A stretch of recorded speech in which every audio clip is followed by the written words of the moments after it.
সবাইকে আমন্ত্রণ জানাচ্ছি এনটিভির নিয়মিত আয়োজন মার্কেট ওয়াচে। দর্শক, আপনাদের সাথে আছি আমি হাসিফ হাসান। আমাদের সাথে আজকে স্টুডিওতে উপস্থিত আছেন অর্থনীতি বিশ্লেষক অধ্যাপক এম শাহজাহান মিনা। স্যার, আপনাকে স্বাগত জানাচ্ছি। আমাদের সাথে আরও আছেন সিটিজেন সিকিউরিটিজ অ্যান্ড ইনভেস্টমেন্ট লিমিটেডের এমডি এবং সিইও তাহিদ আহমেদ চৌধুরী। তাহিদ ভাই, আপনাকে স্বাগত জানাচ্ছি।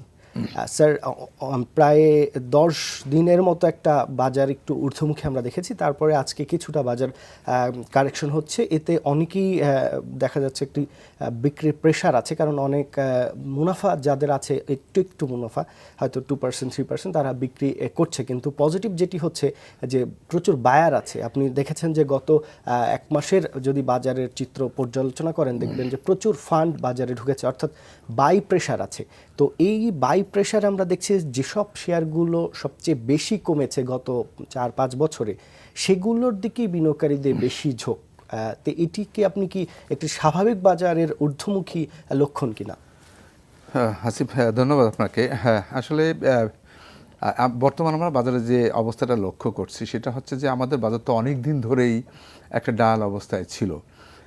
সেখানে বিনিয়োগ মতো ফান্ড ছিল না এবং বিনিয়োগকারীদের আস্থাও ছিল না।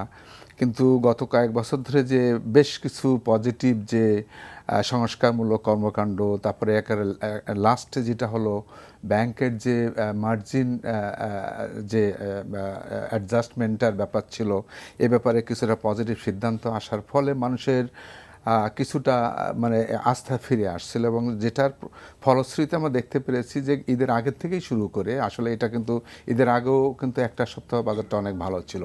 আর গত কয়েকদিন আমরা দেখছি বেশ মোটামুটিভাবে আপনি যেটা বললেন যে এখন যারা বায়ার তারা এখন বাজারে বিনিয়োগ করার জন্য আসছে।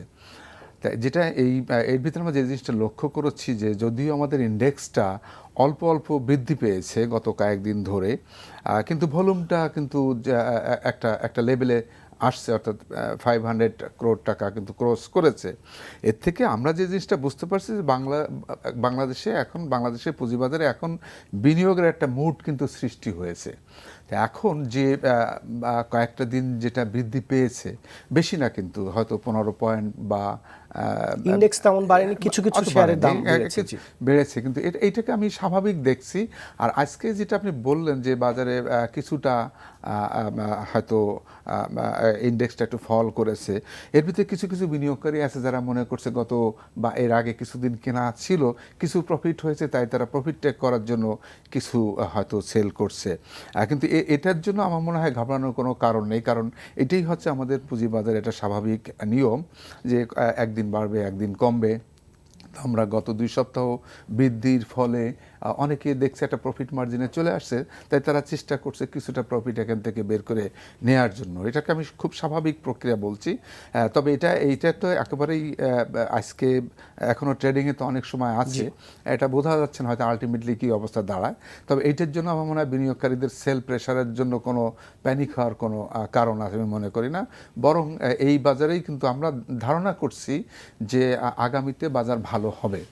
তার 2টা ইন্ডিকেটর আমরা দেখছি, ভলিউমটা বাড়ছে, ইন্ডেক্সটা আস্তে আস্তে বাড়ছে। শুধু তাই না, ইতিমধ্যে আমরা বেশ কিছু ফান্ড কিন্তু এখানে ইনফ্লো হয়েছে বলে আমরা জানতে পেরেছি এবং লোকজন এখন টাকা বিনিয়োগ করছে। সুতরাং আমি মনে করি এই এখন যে বাজারটার যে অবস্থা এটা খুব স্বাভাবিক এবং এখন যারা বিনিয়োগ করতে চায় বা দীর্ঘমেয়াদে যারা বিনিয়োগ করতে চায় তাদের জন্য এখন বিনিয়োগ করার সময়। সুতরাং আজকে ফল করেছে বলেই যে একটু বাজারে সেল করার জন্য প্যানিক হতে হবে, এটার কিন্তু কোনো কারণ নেই। এটাকে আমরা একটা স্বাভাবিক প্রক্রিয়া হিসেবে আমরা দেখছি এটাকে। জি, তাহিদ ভাই, গত কিছুদিন ধরে আপনাদের মার্চেন্ট ব্যাংকার্স অ্যাসোসিয়েশনের বেশ পদক্ষেপ দেখছি, তারা ইতিবাচক অনেকগুলো পদক্ষেপ নিয়েছে। সম্প্রতি মার্চেন্ট ব্যাংকার্স অ্যাসোসিয়েশনের একটি টিম, প্রেসিডেন্টের নেতৃত্বে একটি টিম অর্থমন্ত্রীর সাথেও দেখা করেছেন এবং আপনাদের কালকে একটা মিটিং ছিল এবং সেখানে একটি গুরুত্বপূর্ণ সিদ্ধান্ত আপনারা নিয়েছেন, যেটি হচ্ছে একটি কমিটি করা হয়েছে। সেই বিষয়ে যদি আপনারা বলেন এবং এই কমিটির আসলে মূল কাজ কি, এটি কি কমিটির মধ্যে সীমাবদ্ধ থাকবে নাকি এই কমিটি আসলে কোনো কাজ করবে ইতিবাচক? বেসিক্যালি আপনারা যদি দেখেন মার্চেন্ট ব্যাংক অ্যাসোসিয়েশন গত 1 বছর ধরে অনেকগুলাই ধারাবাহিকভাবে কাজ করে আসতেছে। এরই একটি প্রক্রিয়া আপনারা দেখলেন, যেটা আমরা অর্থমন্ত্রীর সাথে কিছুদিন আগে দেয়া করেছে একটি টিম। তো ওইখান থেকে আমরা একটা প্রপোজাল দিলাম অর্থমন্ত্রী যে 6,000 কোটি টাকা নতুন করে ফান্ডিং দেওয়ার জন্য। বিকজ 31 ডিসেম্বর 2015 অনুযায়ী এখন মার্জিন লোন আছে অ্যারাউন্ড 15,000 কোটি টাকা। আর আপনার নেগেটিভ ইকুইটি আছে 6,000 কোটি টাকা। তো সবার একটা মার্কেটে সবার একটা কনসেপ্ট হলো যে নেগেটিভ ইকুইটি বাইরে হয়ে না আসতে পারলে আপনার মার্কেটে ফান্ড ফ্লো বাড়বে না। এই কনসেপ্ট থেকে আপনার অর্থমন্ত্রী একটা প্রপোজাল দেওয়া, এবং অর্থমন্ত্রী হি টুক ইট ভেরি পজিটিভলি যে হ্যাঁ আচ্ছা ঠিক আছে, আমরা উনি বলছেন যে আমরা এসিসি চেয়ারম্যানের সাথে বসবো এই বিষয়ে আলাপ আলোচনা করার জন্য, ডিএসসির সাথে বসবো যেখান থেকে কীভাবে বাইরে হয়ে আসা যায়। ওই ধারাবাহিকতায় কালকে আর একটা এক্সিকিউটিভ কমিটি মিটিং ছিল আপনার বিএমবি এর। তো ওইখানে নতুন করে একটা ডিসিশন হয়েছে যে একটা কমিটি গঠন করে দেওয়া হয়েছে, যে কমিটি আপনার আলটিমেটলি কাজ করবে ধরেন ইন্ডিয়াতে, চায়নাতে অথবা ইউএসএতে, ইউরোপে যখন ক্যাপিটাল মার্কেট ফল করে আপনার, তারপরে আসলে গভর্নমেন্ট কি ইনিশিয়েটিভ নিয়েছে এই বিষয়গুলো নিয়ে অ্যানালাইসিস করার জন্য এবং ফার্দার প্রপোজাল গভর্নমেন্টে দেওয়ার জন্য যে কিভাবে আমরা এই কারেন্ট সিচুয়েশন থেকে বের হয়ে আসতে পারি। বিকজ 2010-এ মার্কেট ফল করার পর almost 6 years we are still on the same position. So অর্থমন্ত্রী খুব পজিটিভলি নিয়েছেন বিষয়টা। আমরা একটা নতুনত্ব একটা নভেম্বরে একটা প্রোগ্রামও দেখবেন যেখানে অর্থমন্ত্রী চিফ গেস্ট হিসেবে থাকবেন, যে মার্চেন্ট ক্যাপিটাল মার্কেট কীভাবে ডেভেলপ করা যায়। সো আমার যেটা মনে হচ্ছে মার্চেন্ট ব্যাংক অ্যাসোসিয়েশন বিএমবি অনেক কাজই করতেছে, অনেক পজিটিভ কাজ করতেছে। ওই অর্থমন্ত্রীর সাথে দেয়া করে একটা পজিটিভ ইম্প্যাক্টও মার্কেটে আছে।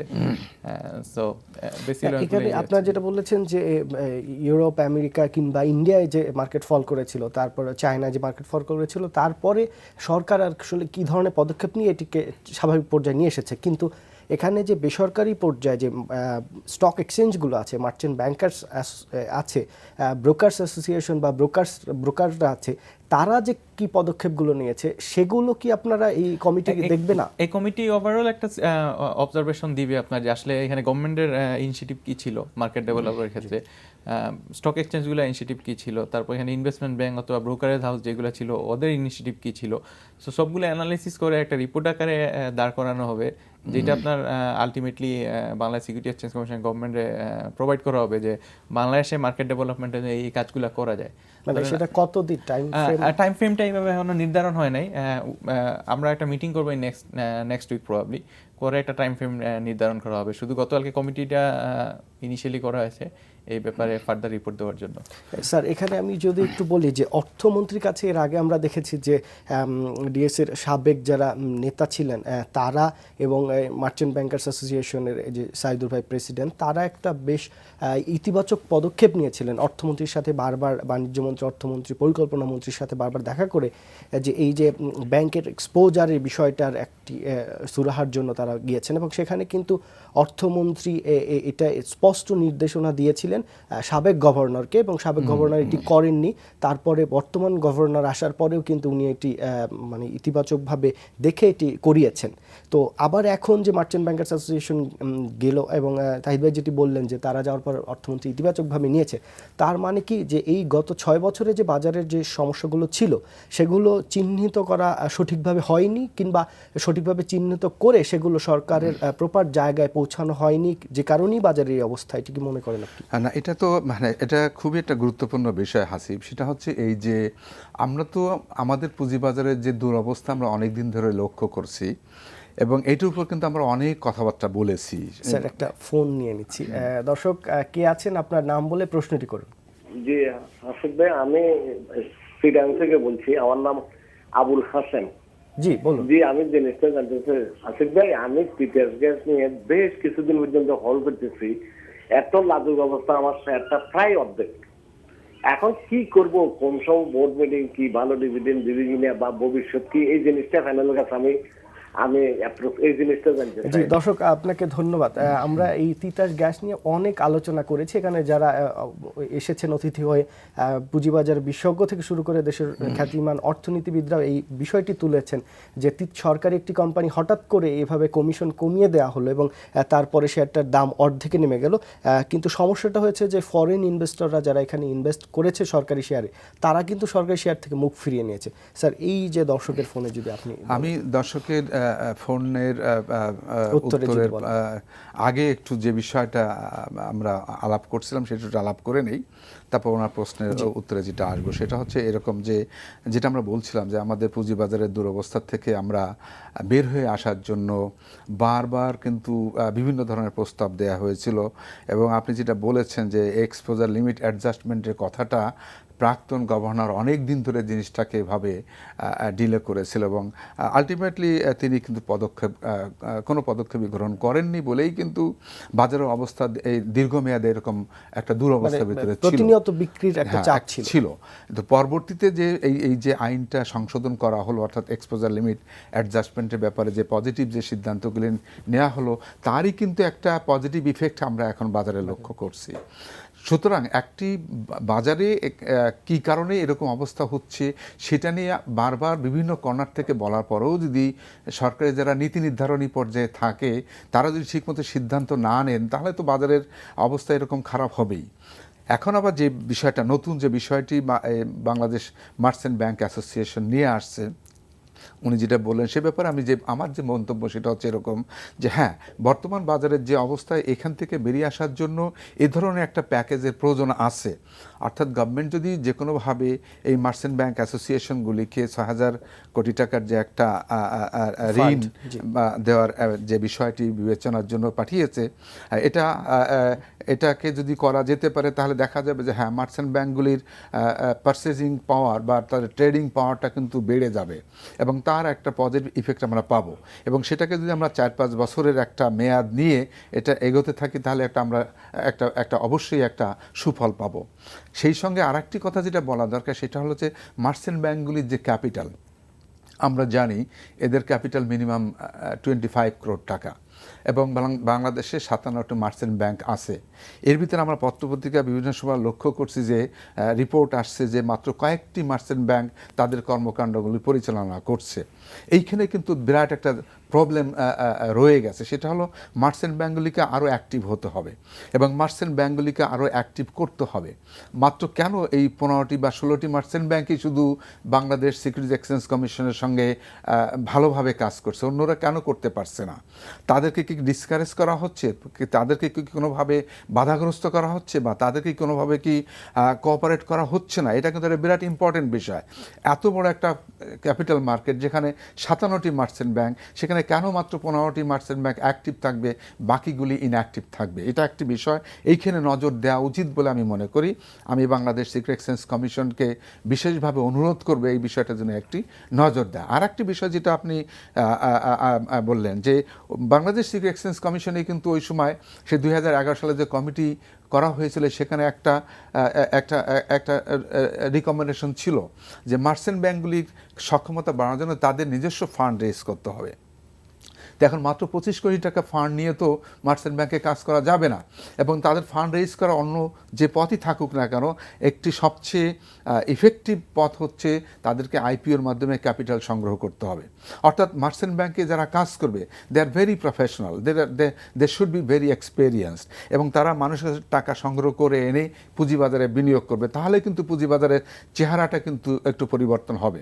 অর্থাৎ এইখানে মার্চেন্ট ব্যাংকের দুটি কাজ, একটা হচ্ছে মার্চেন্ট ব্যাংকে তারা যে লোনটা চাচ্ছে এটা যদি সরকার দিয়ে দেয় ভালো হবে এবং আস্তে আস্তে তাদের নিজস্ব ক্যাপিটাল বাড়াতে হবে। সেই ক্ষেত্রে আমাদের বাংলাদেশ সিকিউরিটি এক্সচেঞ্জ কমিশনকে আর একটু উদার হতে হবে। যদি হয় তাহলে কিন্তু আমাদের আমাদের পুঁজিবাজার খুব স্বাভাবিক হয়ে যাবে। এখানে মার্চেন্ট ব্যাংক অ্যাসোসিয়েশন অনেক দৌড়াদৌড়ি করছে, কাজকর্ম করছেন, এটা যেমন ঠিক, তেমনি তাদের নিজস্ব কিছু কাজ আছে নিজেদের করতে হবে, তাদের ক্যাপিটাল বাড়ানোর জন্য চেষ্টা করতে হবে। এই দুইটি কাজ করলে কিন্তু আমাদের পুঁজিবাজার খুব স্বাভাবিক হবে। তার কারণ হচ্ছে যে এই পুঁজিবাজার কিন্তু বাড়তে হবে। বাংলাদেশের যে সমস্ত দর্শকের প্রশ্নের উত্তরটা আচ্ছা, এই দর্শকের প্রশ্নের উত্তর ফোন নিয়ে নিচ্ছি, আচ্ছা, আরেকটা ফোন নিয়েছি।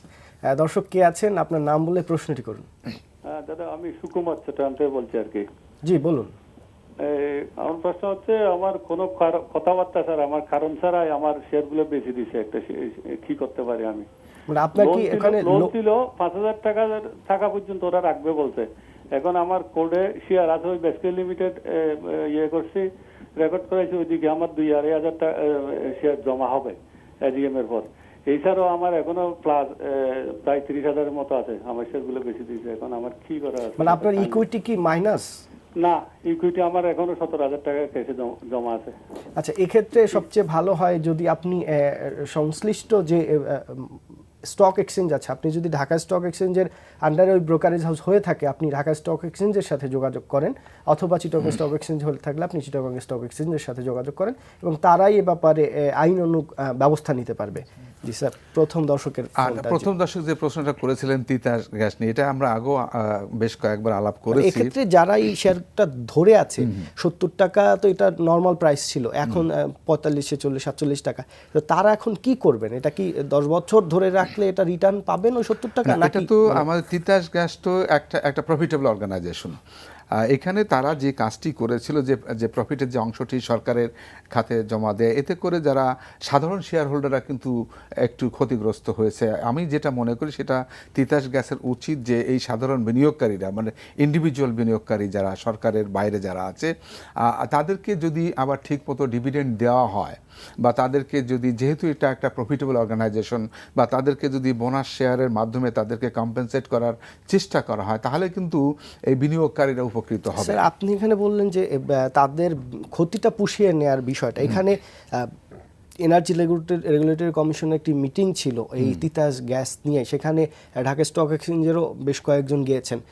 তাদেরকে কিন্তু স্পষ্ট করে এনার্জি রেগুলেটরি কমিশনের চেয়ারম্যান বলেছেন যে আপনারা কেন এই শেয়ার কিনেছেন। এই আপনি এই যে আমি নাম ধরেই বলতে চাই, এখানে যে মুস্তাক সাদেক ভাই আমাদের এইখানে উপস্থাপক, উনি গিয়েছিলেন, উনি নিজেও এই কথাটি বলেছেন। তো সেক্ষেত্রে আপনি কি করে আশা করেন যে তারা এই ক্ষতি বিনিয়োগকারীদের পুষিয়ে নেবে? না, এখন যে কথাটি, যদি রেগুলেটরি কমিশনের চেয়ারম্যান যদি এই কথা বলে থাকেন, উনি বলেছেন এই কথাটি যে আপনারা কেন এই শেয়ার কিনেছেন মিটিং, তো এই ধরনের কথাবার্তা আমি মনে করি দায়িত্বশীল মন্তব্য নয়। বাজারে শেয়ার আসবে, যে কোনো বিনিয়োগকারী যে কোনো শেয়ার বিনিয়োগ করতে পারে। আমি যেখানে প্রফিটের সম্ভাবনা দেখব, আমি সেই শেয়ারে বিনিয়োগ করব। এখানে আমাকে কোনো কোম্পানির অথবা কোনো রেগুলেটরি বডির অথবা কোনো ব্রোকারেজ হাউসের অথবা কোনো মার্চেন্ট ব্যাংকের কোনো লোক আমাকে এই প্রশ্ন এটা বলতে পারে না যে আমি কেন কিনেছি। আমি মনে করেছিলাম যে ওখানে প্রফিট হওয়ার সম্ভাবনা আছে, এবং প্রফিট তো হয়েছে। এখন প্রশ্নটি হচ্ছে যে এই প্রফিটের যে ন্যায্য হিস্সাটা তাদের দেওয়ার কথা, অর্থাৎ in the form of dividend, সেই ক্যাশ ডিভিডেন্ড, এবং তাদেরকে যদি এই স্টক ডিভিডেন্ডের মাধ্যমে এটা দিয়ে দেওয়া যায়, যেহেতু প্রফিট আছে, তাহলে কিন্তু বিনিয়োগকারীরা এখান থেকে তাদের যে লসটা হয়েছে সেটা তারা মেক আপ করে নিতে পারবে।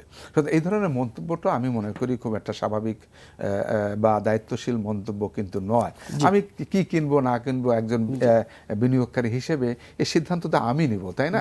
তাই এই ব্যাপারে যারা তিতাস নিয়ে যেহেতু অনেক আলোচনা হয়েছে, এবং একটি মানে বাংলাদেশের যে আইন, সেই আইন অনুযায়ী কিন্তু বিনিয়োগকারীরা যে ক্ষতির সম্মুখীন হয়েছেন, সেটি কিন্তু একটি মানে ব্যত্যয় ঘটেছে। এখানে বিএসসির কোনো মতামত ছাড়াই এটি করা হয়েছে। সেক্ষেত্রে এই তিতাসের শেয়ারগুলো যারা ধরে আছেন, তারা আসলে কি করবেন? আমি আস্তে আস্তে গাড়িতে আপনার একটা তিতাস নিয়ে একটা রিপোর্ট পড়তেছিলাম একটা অনলাইন নিউজ পেপারে। তো বেসিক্যালি ওই প্রাইসিং এর ব্যাপারে মিটিংটা হওয়ার কথা। এটা অনেকদিন ধরে শুনে আসছি। রিজনটা হচ্ছে আপনার কুরাম ফুলফিল হচ্ছে না, কারণ 5 জনের বোর্ডে আপাতত 2 জন আছেন, তো 3 জন নাহলে কুরাম হচ্ছে না তিতাসের। সেজন্যই এই প্রাইসিং এর মতো একটা ইম্পর্টেন্ট ডিসিশন ওনারা নিতে পারতেছেন না। হ্যাঁ, তো সেজন্যই আসলে এই প্রসেসটা পিছাচ্ছে।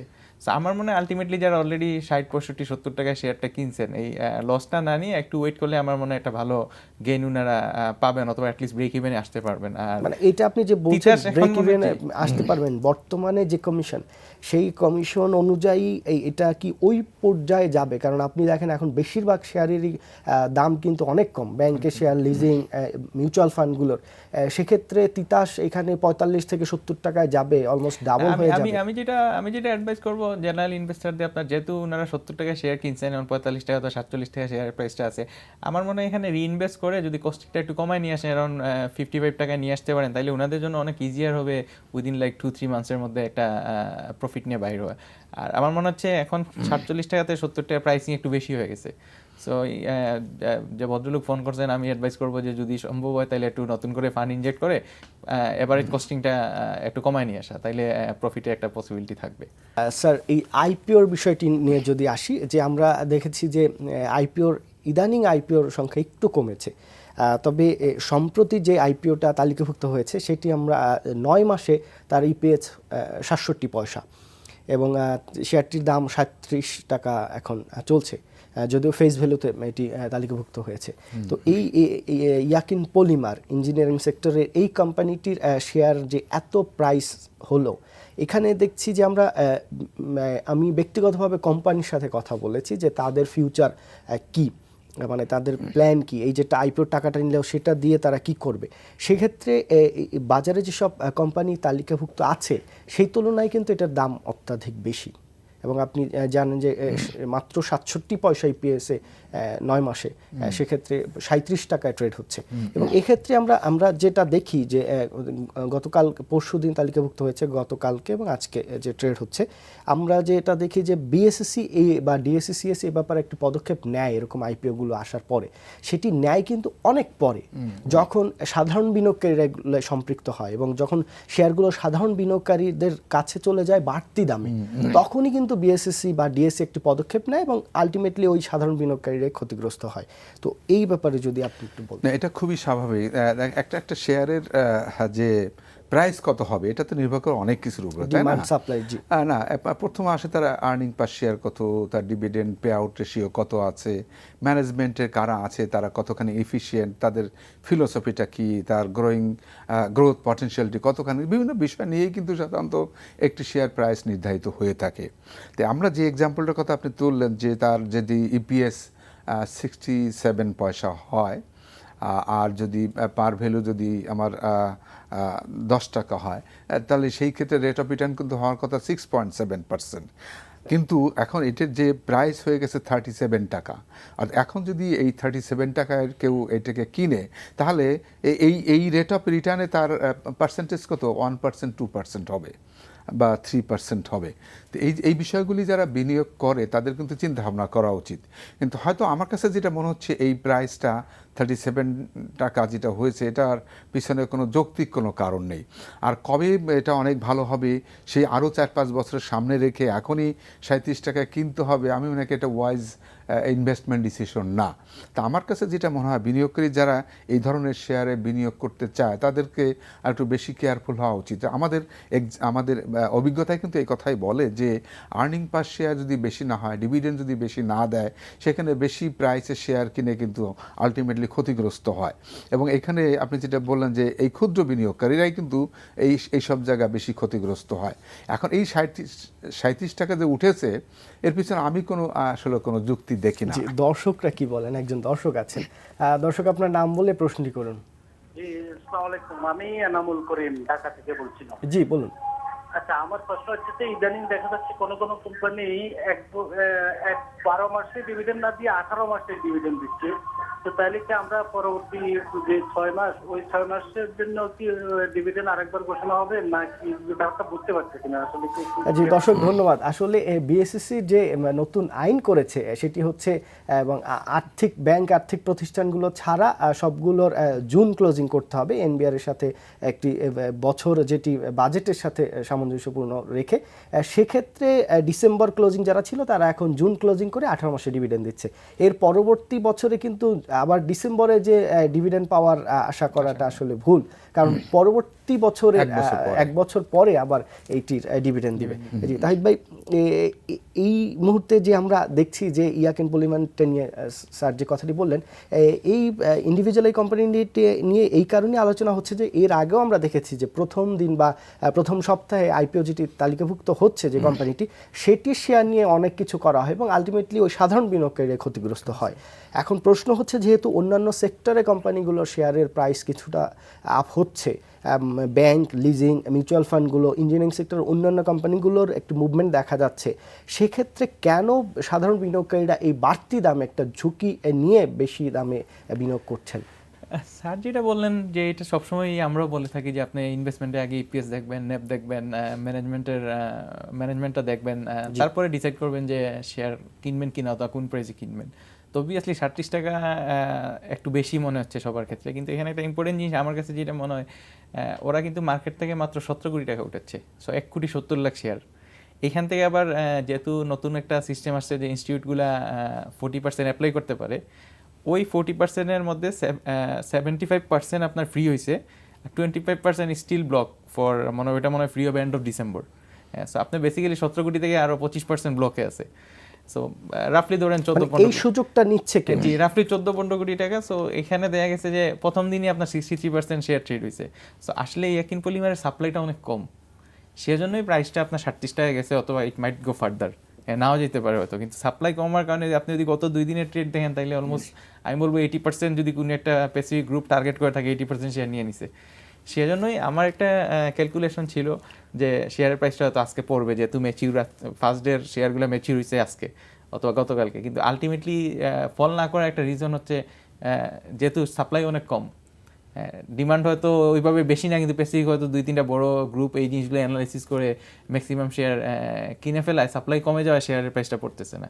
কিন্তু জেনারেল ইনভেস্টারের জন্য it would be very risky investment, যেহেতু 37 টাকা একটা 10 টাকার শেয়ার 37 টাকায় আছে, নতুন শেয়ার, ইপিএস আপনি বলতেছেন 67 পয়সা, ভালো করবে, আইপিও টাকা উঠাচ্ছে, ফার্দার এক্সপানশনের অপশন আছে। কিন্তু আপাতত মানে একটু কেয়ারফুল থাকা উচিত। বড় ইনভেস্টারের জন্য এটা ঠিক আছে, বাট ছোট ইনভেস্টাররা একটু কেয়ারফুলি ইনভেস্ট করবেন, এটা আমি অ্যাডভাইস করবো। জি, আপনারা দেখছি যে অনেক মার্চেন্ট ব্যাংকগুলো এখন মিউচুয়াল ফান্ডের ব্যাপারে পজিটিভলি আগাচ্ছে। অনেকেই মিউচুয়াল ফান্ডগুলো এখন আস্তে আস্তে কিনছে। তারা 2 বছর 3 বছর যেগুলোর মেয়াদ আছে, তারপরে এগুলো শেষ হয়ে যাবে, তারপরে ন্যাবে টাকা পাবে, এই হিসাবে অনেকেই কিন্তু আমরা দেখছি যে মিউচুয়াল ফান্ডগুলোর দিকে ঝুঁকছে। আসলে সাধারণ বিনিয়োগকারীদের জন্য যদি আপনার এই মিউচুয়াল ফান্ডের ব্যাপারে কোনো রিসেন্টলি কিছু সাধারণ বিনিয়োগকারী একটা অ্যানালিসিস দেখা যাচ্ছে মিউচুয়াল ফান্ডে, ধরেন আপনার প্রাইস আছে 5 টাকা, 5.5 টাকা, 6 টাকা, ডিভিডেন্ড দিচ্ছে 13%। সো আপনার এফেক্টিভলি আপনি মানে 5 টাকার শেয়ার কিনে 25-26% ডিভিডেন্ড এনজয় করতেছেন। ডিভিডেন্ড পাওয়ার পরে দেখা যাচ্ছে শেয়ারের প্রাইসটা অলমোস্ট সিমিলার, হয়তো 10 পয়সা 20 পয়সা পড়ছে। তো এখানে আপনি একটা ক্যাপিটাল গেইন হতে পারে, কোনো ক্ষেত্রে যাচ্ছে বাড়তেছে, আপনি ক্যাপিটাল গেইন পাচ্ছেন।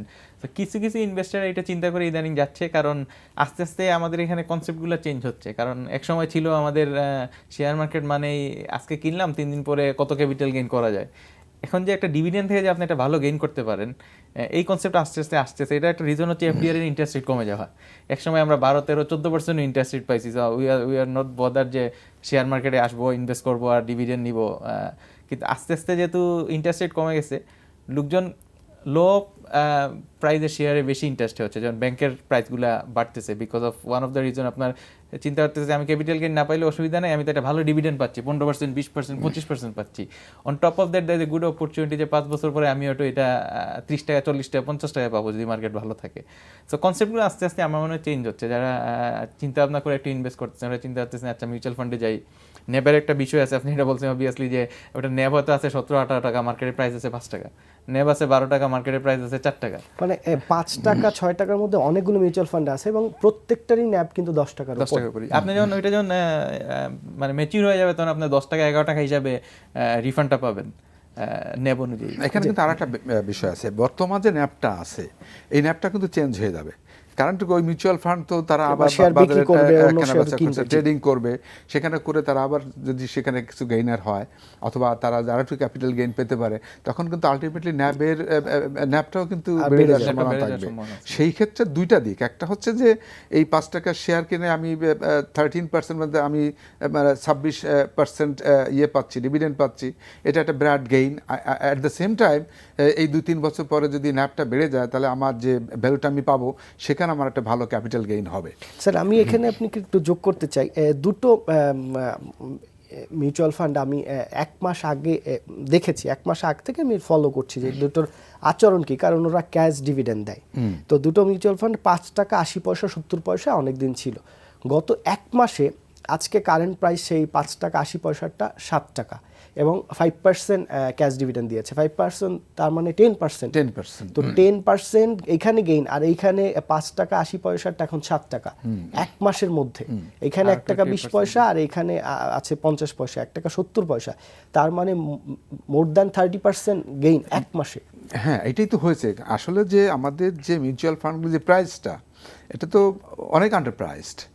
ট্রুলি কিন্তু স্যার অন্যদিকে একটা কথা আছে যে মিউচুয়াল ফান্ডগুলো যারা ম্যানেজ করে এএমসি গুলো, এই অনেক এএমসির বিরুদ্ধে কিন্তু অনেক অভিযোগ আছে, এই কারণেই কিন্তু মিউচুয়াল ফান্ডের উপরে আস্থা বিনিয়োগকারীদের নেই। কিন্তু সে অভিযোগ যেগুলি আছে সেগুলি দেখার দায়িত্ব তো আমাদের Bangladesh Securities security and exchange Exchange কমিশনের। Commission, অর্থাৎ হয়তোবা বাংলাদেশ সিকিউরিটি এক্সচেঞ্জ কমিশন তাদেরকে মনিটরিং করছে, এবং তারা যদি ঠিকমতো পারফর্ম করতে না পারে তাহলে এই যে এত বিনিয়োগকারী সেখানে টাকা বিনিয়োগ করছে, তাদের ইন্টারেস্ট প্রোটেকশন দেওয়ার জন্য বাংলাদেশ সিকিউরিটি এক্সচেঞ্জ কমিশনের দায়িত্ব আছে। এখন তারা যদি আরও বেশি দায়িত্বশীলতার সঙ্গে কাজ করে তাহলে যেটা দেখা যাবে যে এই এএমসিগুলি কিন্তু এই মিউচুয়াল ফান্ডগুলিকে আরও বেটার অবস্থানে নিয়ে যেতে পারবে, এরকম হয়তো মানুষ আশা করছে। আর একটা বিষয়, যেহেতু সার্বিক আমাদের পুঁজিবাজারটা একটু ঊর্ধ্বগতির দিকে বা একটা মার্কেটে ট্রেডিং বাড়ছে, স্বাভাবিকভাবে ওদের ট্রানজ্যাকশনও বাড়বে, ওরাও বিজনেস করবে, এতে করে তাদের লাভও হবে, সেখান থেকে বেশি ডিভিডেন্ড দিতে পারবে, ন্যাব বাড়বে। এই যে বিষয়গুলি, এটা একটা মাল্টিপল ইফেক্ট আছে, তাই না? এটা ওই যে 5.5 টাকা মান ওইভাবে কিন্তু থাকবে না, এটা আলটিমেটলি আস্তে আস্তে বেড়ে যাবে যখন স্বাভাবিক যে আমাদের যে সার্বিক যে পুঁজিবাজারে এটা যদি উন্নতির দিকে যায় তখন ওদের অবস্থা কিন্তু অনেক ভালো হবে। জি, তাই আমি এখানে একটু অ্যাড করতে চাই একটা জিনিস। মিউচুয়াল ফান্ডগুলো মোস্টলি বাংলাদেশে আপনার লিস্টেড হয়েছে 2010-11 তারপরে কিন্তু মার্কেটগুলো ড্রাস্টিকলি ফল করছে, সেজন্যই আপনার রেগুলার প্রাইস 4 টাকা 5 টাকা। এখন কিন্তু সব মিউচুয়াল ফান্ডগুলো আস্তে আস্তে মানে ভালো বিজনেস করতেছে, ক্যাপিটাল গেইন করতেছে, সেজন্য এগুলো আমার মনে হয় এগুলো একটা ভালো ভালো স্টেজে যাবে in 3-4 ইয়ার্স টাইম। ভাই, আপনারা যারা মার্চেন্ট ব্যাংক আছেন তারা তো এই আমানত নিতে পারেন নাকি? এটি আমানত নিতে পারেন না? আচ্ছা, সম্প্রতি যে দুটো মার্চেন্ট ব্যাংক মনে হয় এরকম করেছে যে একটা মান্থলি ডিপোজিটের একটা তারা শেয়ার কিনে দিবে, সে একটি সমস্যা এখন তৈরি হয়েছে যে যারা বয়স্ক যারা আছেন, যারা অবসর নিয়েছেন, তারা কিন্তু এখন সঞ্চয়পত্র ছাড়া অন্য কোথাও বিনিয়োগ করতে পারছেন না, কারণ এখন ব্যাংকে রাখলে এটা নেগেটিভ হয়ে যাচ্ছে, কারণ ইনফ্লেশন ধরলে আপনার নেগেটিভ এখন। তো আপনি যারা সঞ্চয়পত্র কিনছে, সঞ্চয়পত্র অনেক ঝামেলা আছে এবং অনেকেই বলছেন সঞ্চয়পত্র সুদের হার এখন কমানোর সময় এসেছে এবং একটি চাপও আছে ব্যাংকারদের পক্ষ থেকে। সেক্ষেত্রে এই যারা বয়স্ক আছেন তারা কি মিউচুয়াল ফান্ডগুলো কিনে রাখতে পারেন 2 বছর 3 বছর টার্গেট নিয়ে? ওনারা মিউচুয়াল ফান্ডগুলো কিনে রাখতে পারেন, ভালো প্রাইসিং দেখে ব্যাংকের শেয়ারগুলো কিনে রাখতে পারেন। আমার মনে হয় ব্যাংকের একটা ভালো ক্যাপিটাল গেইন থাকবে, on top of that maximum ব্যাংকগুলো 15% ক্যাশ ডিভিডেন্ড দিচ্ছে অ্যাটলিস্ট। সো প্রাইস কম দেখে ব্যাংকের শেয়ার কিনতে পারেন, মিউচুয়াল ফান্ডগুলো কিনে রাখতে পারেন। এমন যদি মার্কেটটা 3-4 ইয়ার্স টাইমে ভালো হয়, ডিভিডেন্ড তো পাবেন অবশ্যই, অ্যারাউন্ড ধরেন ডিভিডেন্ড রেট হবে 15%, রিটার্নের রেট হবে ইনভেস্টমেন্টের। আর ক্যাপিটাল গেইন হইলে একটা ভালো চান্স আছে হয়তো ইনভেস্টমেন্টটা ডাবল ট্রিপল 4-5 টাইমস হয়ে যেতে পারে। আমার মনে হয় এটা একটা ভালো অপরচুনিটি হবে যে এখন শেয়ার মার্কেটে আসা। অনেকে আবার চিন্তা করেন ব্যাংকে রাখলে ইন্টারেস্ট হালাল। আপনাকে অনেক ধন্যবাদ স্যার, আপনাকে অনেক ধন্যবাদ আমাদেরকে সময় দেওয়ার জন্য। দর্শক, এখানেই শেষ করছি। আগামীকালকে অনুষ্ঠান দেখার আমন্ত্রণ রইল। সবাই ভালো থাকবেন। আল্লাহ হাফেজ।